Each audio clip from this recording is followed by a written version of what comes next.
Alhamdulillah sudah proses.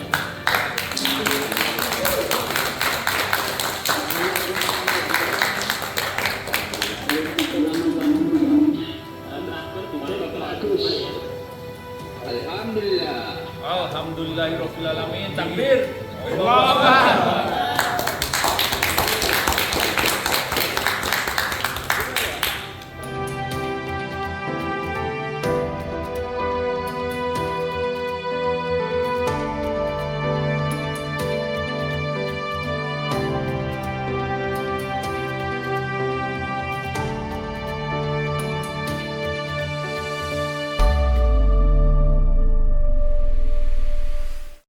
Kami sudah menyalurkan bantuan dalam bentuk natura ya, macam-macam tadi sudah kita sebut, itu sekitar 36 miliar untuk ditambah hari ini 9 miliar lebih.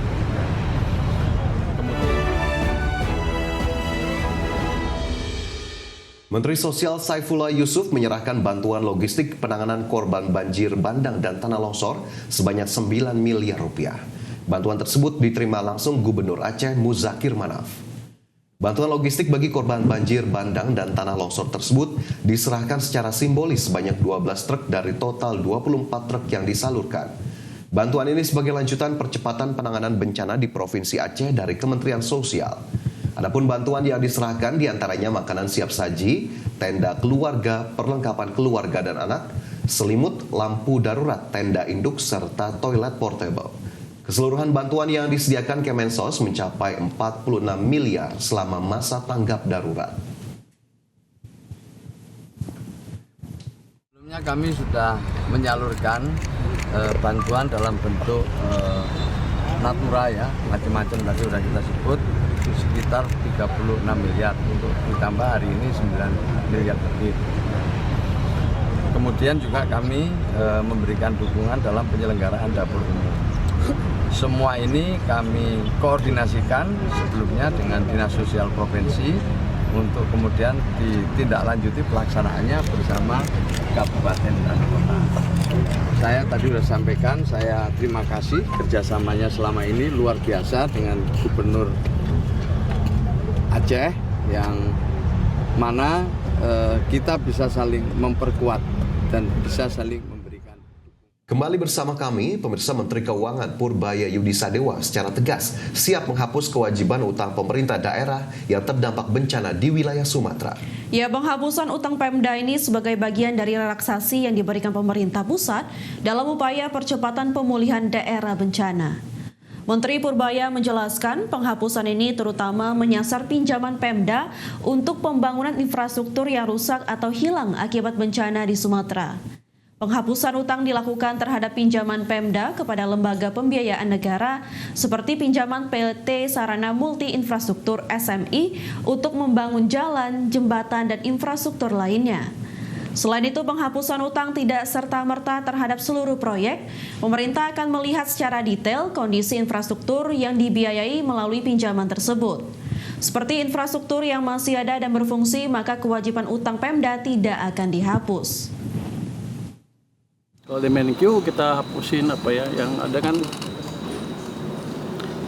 pinjaman Pemda ke SMI misalnya yang untuk bangun jembatan, bangun jalan, dan lain-lain. Akan lihat kalau infrastrukturnya udah hilang ya dibebasin, tapi kalau masih ada akan dikurangi sesuai dengan kondisi daerahnya. Kalau jembatannya masih utuh masa dibebasin, yang kan ruas per ruas kan pasti bikinnya, kita lihat kondisinya seperti apa, tapi kita siap untuk menolkan proyek-proyek yang memang hilang. Jembatannya hilang, jalannya hancur gitu ya udah kita nolkan. Sementara itu, Kementerian Koperasi juga mengirimkan bantuan bagi korban bencana di Sumatera. Bantuan yang dikirimkan ke 3 provinsi terdampak, diantaranya kebutuhan bahan pokok, alat penyulingan air bersih, toilet portable, hingga uang tunai. Kementerian Koperasi bersama Gerakan Koperasi Peduli Bencana melakukan penggalangan bantuan bagi korban bencana di Sumatera.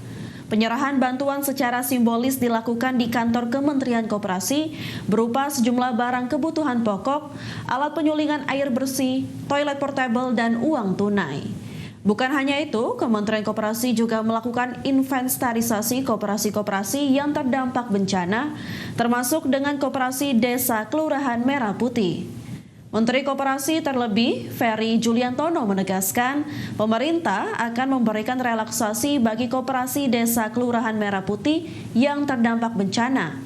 Hal ini diperlukan untuk meringankan beban koperasi yang kehilangan aset maupun kegiatan usaha.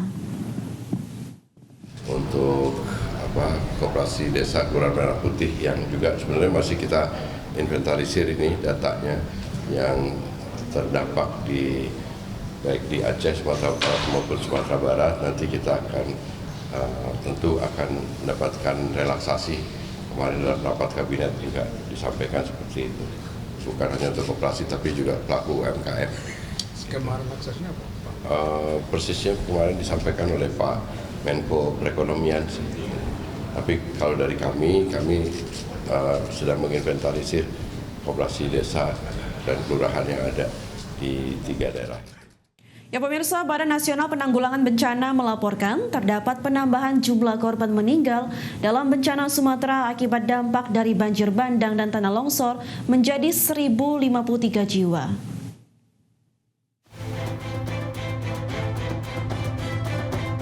Badan Nasional Penanggulangan Bencana melaporkan dalam laman resminya pertanggal 15 Desember 2025 terdapat penambahan jumlah korban meninggal dalam bencana Sumatera akibat dampak dari banjir bandang dan tanah longsor menjadi 1.053 jiwa. Jumlah korban meninggal dunia rinciannya berdasarkan provinsi antara lain Aceh sebanyak 449 jiwa, Sumatera Utara 360 jiwa, dan Sumatera Barat sejumlah 244 jiwa. BNPB mengungkapkan sejauh ini masih proses pencarian untuk korban yang hilang. Berdasarkan provinsi, jumlah orang yang masih hilang di Aceh sebanyak 31 jiwa, di Sumatera Utara 79 jiwa, dan di Sumatera Barat sebanyak 90 jiwa. Total keseluruhan korban yang masih hilang di 3 provinsi sebanyak 200 jiwa. Sementara untuk jumlah pengungsi, ada 606.040 jiwa pengungsi berkurang dari sehari sebelumnya sebanyak 608.980 jiwa. Berbagi sumber, AIDEX Channel. Pemirsa, Presiden Prabowo Subianto membuka peluang dana otonomi khusus Papua atau dana Otsus Papua kembali dinaikkan menjadi 12 triliun rupiah. Hal tersebut disampaikan Presiden saat memberikan arahan kepada para kepala daerah se-Papua di Istana Negara pada Selasa kemarin. Presiden mengingatkan para kepala daerah se-Papua untuk bisa mempertanggungjawabkan penggunaan dana Otsus. Presiden meminta para gubernur dan bupati se-Papua tidak menggunakan dana Otsus untuk kepentingan pribadi. Selain dana Otsus, pemerintah daerah di Papua juga akan mendapat guyuran anggaran lebih dari 61 triliun rupiah dalam bentuk program yang ada di sejumlah kementerian dan lembaga. Pemerintah pusat juga membuka ruang bagi pemerintah daerah Papua untuk mengajukan program yang dirasa bermanfaat untuk pembangunan Papua. Mulai dari makan bergizi gratis, desa nelayan, sekolah unggulan dan sekolah terintegrasi hingga program pangan. Tapi saya minta benar-benar para gubernur, bupati bertanggung jawab ya.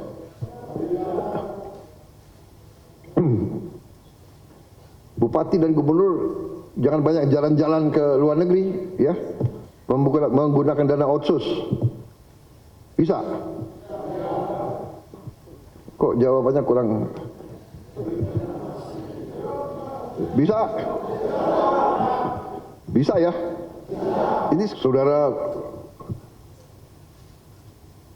bertanggung jawab kepada rakyatmu.